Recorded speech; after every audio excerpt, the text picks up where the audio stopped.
আমার বিয়ে হয়েছে এই ২ বছর হতে যাচ্ছে। আমার হাসব্যান্ড বিদেশে থাকে। এই ২ বছরে সে আমাকে কোনো হাত খরচই দেয়নি। আমি মোটামুটি ধনী ঘরেরই সন্তান। তাই কোনো কিছুর লোভও আমার নাই। বিয়ের পরও আমার যাই লাগে সব আমার বাবার টাকা দিয়েই কিনি। ডাক্তার দেখানো, অন্যান্য প্রয়োজনীয় খরচ, এমনকি কোথাও যেতে গেলেও কিছু টাকার প্রয়োজন হলে সেই টাকাটা আমি আমার মায়ের কাছ থেকে নিয়ে তারপর বাসা থেকে বের হই। আমার হাসব্যান্ড প্রতি মাসে প্রায় ১ লাখ থেকে ১.৫ লাখ টাকা তার মায়ের অ্যাকাউন্টে পাঠায়। এটা নিয়ে কোনো দিনও আমি তাকে কিছু বলি নাই। কিন্তু গত ২ মাস যাবৎ তার মায়ের অ্যাকাউন্টে সমস্যা থাকার কারণে আমার অ্যাকাউন্টে টাকা পাঠাচ্ছে। এবং যখন টাকা আসে আমি আমার শাশুড়িকে নিয়ে ব্যাংকে গিয়ে সম্পূর্ণ টাকা আমি তার হাতে বুঝিয়ে দিই। গত মাসে আমার কিছু প্রয়োজনের জন্য আমি আমার অ্যাকাউন্ট থেকে ২৫০০ টাকা নেই, নিজের জন্য রাখি, আর বাকি ১ লাখের বেশি যে টাকাটা ছিল ওটা আমি আমার শাশুড়ির হাতে তুলে দিই। সারাদিন বেশ ভালোই ছিল, কিন্তু রাতে আমার হাজব্যান্ড ফোন দিয়ে আমাকে বলে কেন আমি সম্পূর্ণ টাকাটা তার মায়ের হাতে তুলে দেই নাই, কেন আমি ২৫০০ টাকা রেখেছি, কেন আমি তাকে বলি নাই। এটা নিয়ে অনেক কৈফিয়ত, অনেক বকাবকি শুরু করে দেয়। তারপর আমি আমার হাজব্যান্ডকে জোর গলায় বললাম, তোমার টাকায় তো আমারও হক আছে, সেই শুরু থেকে তো আমাকে কোনো খরচই দাও না।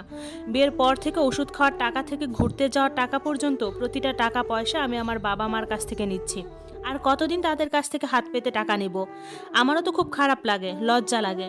আত্মীয় স্বজন সবাই বলে তোমার স্বামী নাকি এত টাকা ইনকাম করে, কই তুমি তোমার বাবা মার কাছ থেকে তো এখনো টাকা নাও কেন? আমার কি খারাপ লাগে না? আমার স্বামীকে এত কথা বলার পরও সে আমার সাথে খারাপ আচরণ করতেই থাকে, আর বলে আমি যে টাকাটা নিয়েছি সেটা যেন ওনার মাকে ফেরত দিই। এক কথায় মা ভক্ত যেসব ছেলেরা থাকে তাদের বিয়ে করলে জীবনটা যে কতটা কষ্টের হয় সেটা হয়তোবা আমার সিচুয়েশনে যারা আছে তারাই বুঝতে পারবে।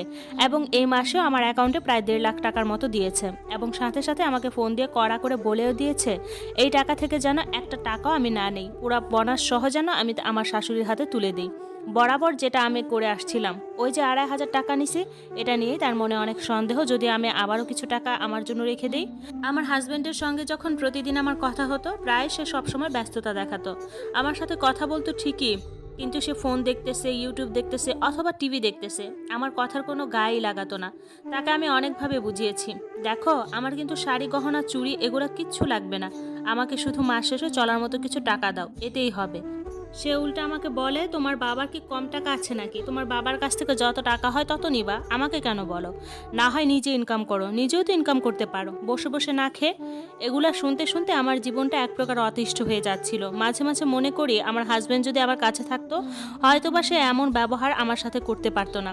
সাথে আমাকে তো ক্লিয়ার করে বলে দেয় আমার আর আমার মায়ের ভেতরে কোনো প্যাচ লাগাতে আসবা না, আমার মায়ের সংসারে কোনো অশান্তি করবা না, তুমি তোমার মতো থাকবা। শুধু টাকা নিয়ে না, সব কিছু নিয়েই সে এরকম করে আমার সাথে। আর হ্যাঁ, এরই মাঝে সে যখন বিদেশ থেকে আসে সে কিন্তু অনেক দামি দামি জিনিসপত্র নিয়ে আসে, কসমেটিক্স নিয়ে আসে। আর এই সম্পূর্ণ ট্রলি ব্যাগটা আমার শাশুড়ির হাতে তুলে দেয়। আমার ননদ শাশুড়ি তারা সব কিছু ভাগাভাগি করে নেয়, বাকি যতটুকু থাকে সবটুকু লকারে উঠায় রাখে। আমার জন্য আলাদা করে আমার স্বামী কিছুই আনে না, বা তার মা বোনকে কখনো বলেও না যে এটা আমার বউয়ের জন্য এনেছি, এটা তার জন্যে, এটা তাকে দিয়ে দিও। কখনো আজ পর্যন্ত এরকম মুখ থেকে বলতে শুনিনি। আমার বাবার বাড়িতে যতই থাকুক না কেন, আমারও একটা ইচ্ছা থাকে আমার স্বামী আমার জন্য পছন্দ করে কিছু আনবে, কিন্তু তার কাছ থেকে এটা আমি কখনোই পাইনি। বিদেশ থেকে যখন বাসায় আসে রাত ১১টা পর্যন্ত বন্ধুদের সাথে আড্ডা দিবে, বাসায় আসবে, খাওয়া দাওয়া করে তার চাহিদা মিটিয়ে ঘুমিয়ে যায়। আবারও সকালে উঠে আমার সাথে বেশি কথাও বলে না, দুপুরে কোনো রকম খেয়ে একটা ঘুম দেয়। আবারও বিকেলে বন্ধুদের সাথে আড্ডা দিতে যায়, আবারও রাতে এসে তার চাহিদা মিটিয়ে ঘুমিয়ে যায়। এভাবে আমার সংসার জীবন চলতেছে। আপু জানেন, আমি আমার হাজবেন্ডকে অনেকবার বলেছি আমার ফোনটা ভেঙে গেছে, ডিসপ্লেটা নষ্ট হয়ে গেছে, আমি ভিডিও কলে তেমন কথা বলতে পারি না, সারাদিন তোমাকে দেখতে পারি না, অন্তত একটা ভালো ফোন হলে ভিডিও কলে কথা বলতে পারতাম। তুমি যদি আমাকে বলে অন্তত আমাকে একটা ফোন কিনিয়ে দিতে, বা তুমি আসার সময় যদি একটা ফোন নিয়ে আসতা, আমার থেকে বেশি আর কেউ খুশি হবে না। আপু জানেন, এবার যখন সে বিদেশ থেকে আসছিল ট্রলি ব্যাগ খুলতেই দেখি নতুন একটা ফোন, আমি যে কত খুশি হয়েছিলাম। আমার জন্য ফোন এনেছে, কিন্তু ফোনটা আসলে তার আম্মুর জন্যই এনেছে। অথচ ১ বছর আগেও কিন্তু তার আম্মুকে নতুন একটা ফোন গিফট করেছে, যেটা এখনো নষ্ট হয়নি, পারলে সেটাও আমাকে দিতে পারতো। এত অবহেলার পরেও দিনের পর দিন এখনো বেঁচে আছি। আমি তাকে যতই বুঝাই না কেন সে আমার কোনো কথাই বুঝে না। জানি না এভাবে আমি আমার সংসার জীবন আর কতটুকু আমি চালাতে পারবো। দিনের পর দিন মানসিক রোগী হয়ে যাচ্ছি। সারাদিন কাজ করার পরও না পাই স্বামীর ভালোবাসা, না পাই স্বামীর আদর। স্বামী তো দূরপ্রবাসে থাকে, এদিকে আমার শাশুড়ি, তার কথা আর নাই বা বলি, সে তো আমার জীবনটাকে একেবারে নরক বানিয়ে দিচ্ছে। এভাবে যে আর কতদিন টিকতে পারবো আমি নিজেও জানি না।